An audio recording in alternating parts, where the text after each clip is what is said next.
नमस्कार दोस्तों, मैं सरस्वती ढालिया फाजिल्का पंजाब से आपका अपने ही चैनल सरस्वतीज़ गार्डन में हार्दिक स्वागत करती हूँ।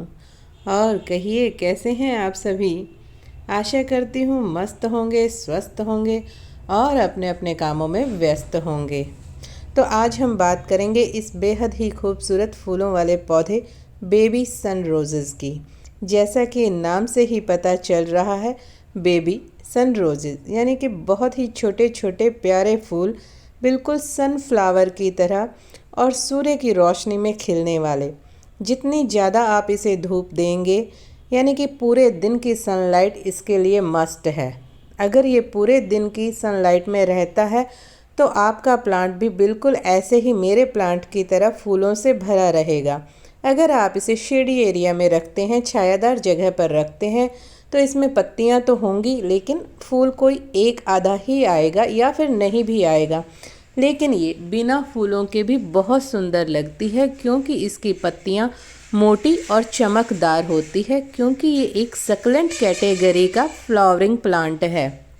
ये बहुत ही कम केयर में चलने वाला एक ऐसा पौधा है जिसे आप मॉस रोज की श्रेणी में ले सकते हैं। जैसे हमारा पोर्टुलाका 9 o'clock 10 o'clock बिच्छू बुटी जिसे हम कहते हैं, सेम उसी टाइप का ये प्लांट है। इसे एक बार लगाइए और बस मिट्टी सूखने पर पानी दीजिए और ये आपके गार्डन को फूलों से भर देगा। फूलों की कमी आपको महसूस ही नहीं होगी। पूरी धूप में, पूरी गर्मी में ये प्लांट अच्छे से सर्वाइव करता है। बस एक छोटा सा ध्यान रखना होता है कि जून जुलाई की धूप में इसे बचा कर रखना है। उसके अलावा इस पौधे की कोई भी केयर या नीड नहीं है। मिट्टी इसे एकदम वेल ड्रेन पसंद है, जिसके अंदर ज़्यादा मात्रा में गोबर की खाद या वर्मी कंपोस्ट का प्रयोग किया हुआ हो और उसमें रेत मिलाई हो। फंगिसाइड, हल्दी या नीम खली का आप प्रयोग कर सकते हैं ताकि जड़ों को फंगस ना लगे। ये एक ऐसा प्लांट है जो नीचे की तरफ ट्रेल करता है, यानी कि अगर आप इसे हैंगिंग प्लांटर या हैंगिंग बास्केट में लगाते हैं तो ये लटकता झूलता बहुत ही ज़्यादा सुंदर लगता है। इसे आप कटिंग के द्वारा भी ग्रो कर सकते हैं, बहुत ही आसानी से ग्रो हो जाता है। एक ऐसा प्लांट है जिसकी 2 से 3 दिन में ही जड़ें निकल आती हैं। छोटी से छोटी कटिंग लगाइए, कहीं से भी ले आइए, जिस प्रकार के गमले में आप लगाएंगे वही शेप ये ले लेगा। Hanging pot, hanging planter, cement के पॉट, जैसा मर्जी आप इसको लगा सकते हैं। इसे किसी तरीके की कोई परेशानी नहीं होगी।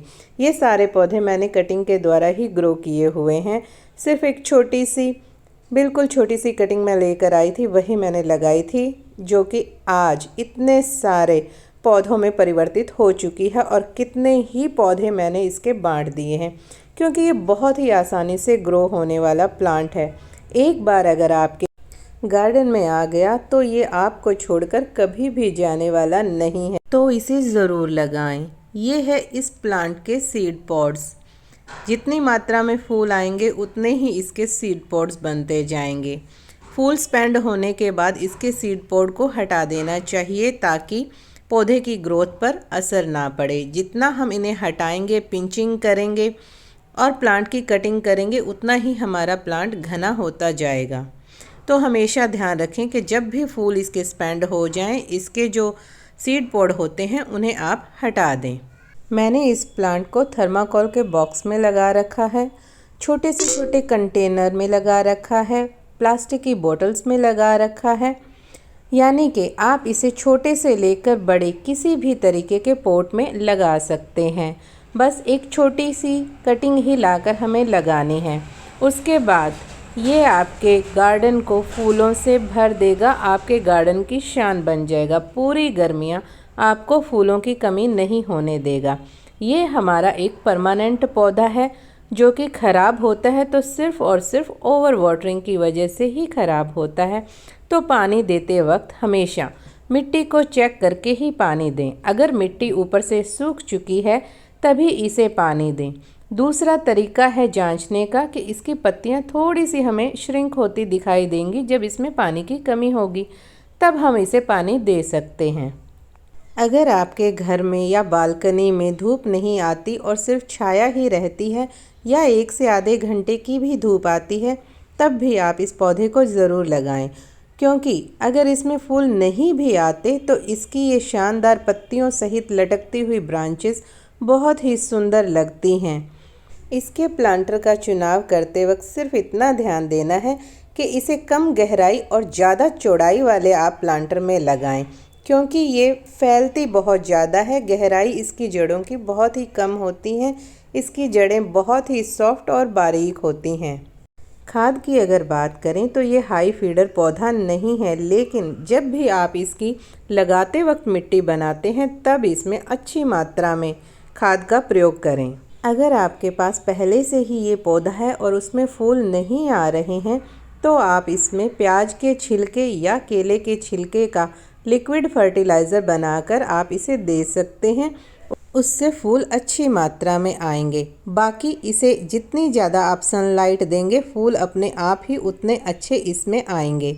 नर्सरी में ये पौधा आपको 20 से 50 रुपए के बीच में मिल जाएगा। एक बार मेरे कहने पर इस प्लांट को आप अपने गार्डन में ज़रूर ऐड कीजिएगा। ये प्लांट आपको निराश बिल्कुल भी नहीं करेगा, क्योंकि ये बहुत ही कम केयर में चलने वाला बहुत ही हार्डी प्लांट है। तो दोस्तों, ध्यान रखिए कि इंसान की कद्र नहीं होती, कद्र उसके गुणों की और समय की होती है। जिस प्रकार जो सूर्य हमें सर्दी में बहुत ही सुहाता है, उसके आने का हम इंतज़ार करते हैं, वही सूर्य और उसकी रोशनी, उसकी धूप हमें गर्मी में अच्छी नहीं लगती है। तो कहने का मतलब यही है कि इंसान के गुणों की, पद की, प्रतिष्ठा की ही कद्र होती है। इसलिए कभी भी अपने लिए आप घबराएं नहीं, क्योंकि लोग अपनी ज़रूरत के अनुसार ही आपको अच्छा या बुरा बताने की कोशिश करेंगे। उनकी ज़रूरत ख़त्म तो आप बुरे, आपसे उनको ज़रूरत है तो आप अच्छे। इसलिए आप जैसे हैं वैसे ही रहिए। किसी के कहने से ना तो आप अच्छे बनने वाले हैं, ना ही बुरे बनने वाले हैं। हमेशा खुश रहिए, मस्त रहिए, स्वस्थ रहिए, बी पॉजिटिव, बी हैप्पी और हैप्पी गार्डनिंग। तो दोस्तों, कैसी लगी आपको मेरी छोटी सी ये जानकारी? आशा करती हूँ पसंद आई होगी। अगर ज़रा भी पसंद आई है तो please like, share and subscribe my channel. Thanks for watching.